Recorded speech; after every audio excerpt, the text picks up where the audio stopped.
Hello, you beautiful, radiant, magnificently perfect goddesses and gentlemen. Panda here, going a little incognito for the creditors and IRS's sake today. But thank you for being here with me in this sacred cyber moment as we witness together the birthing of something truly magical.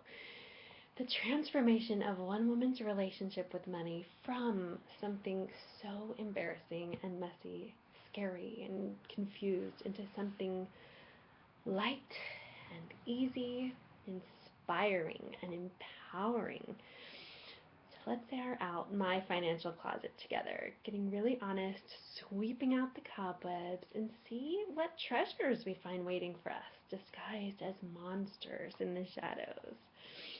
Okay, first up in our financial therapy session is exploring my current money story, my relationship with money right now.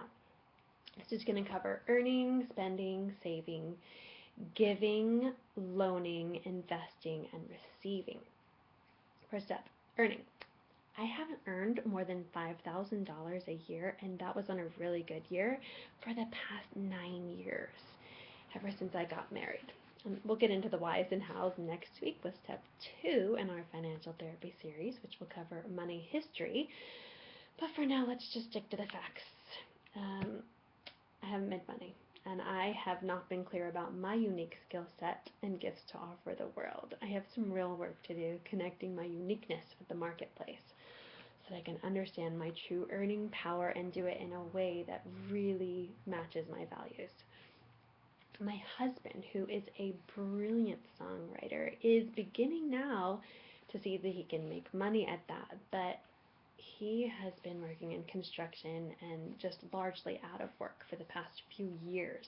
We had some really, really good years, paid off all of our debt, and then got back in as deep as we were before.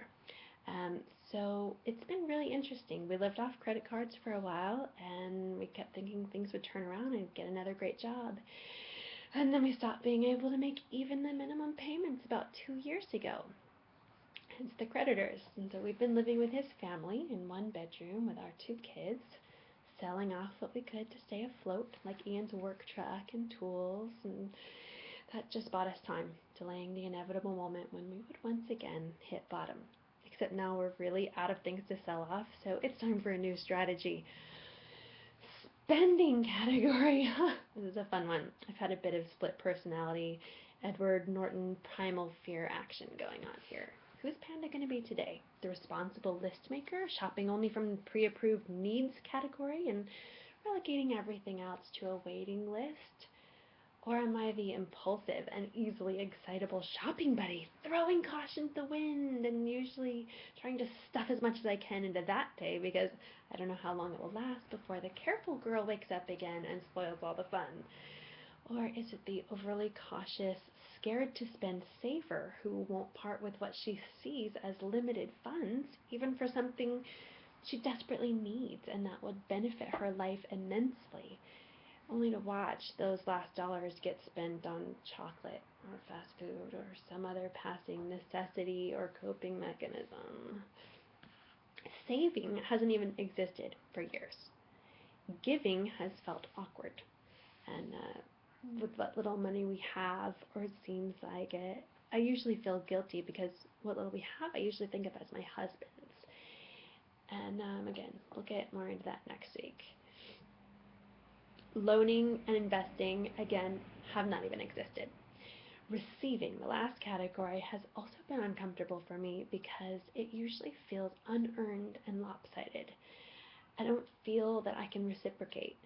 So my enjoyment of receiving is tempered immensely. I want to be giving so generously, throwing parties and giving fabulous gifts, bringing thoughtful hostess gifts to friends, etc., etc. But I don't do even things that would be cheap and creative because I've closed off my receiving giving valve. I can see that. And I am so excited about opening that back up and watching the flow happen.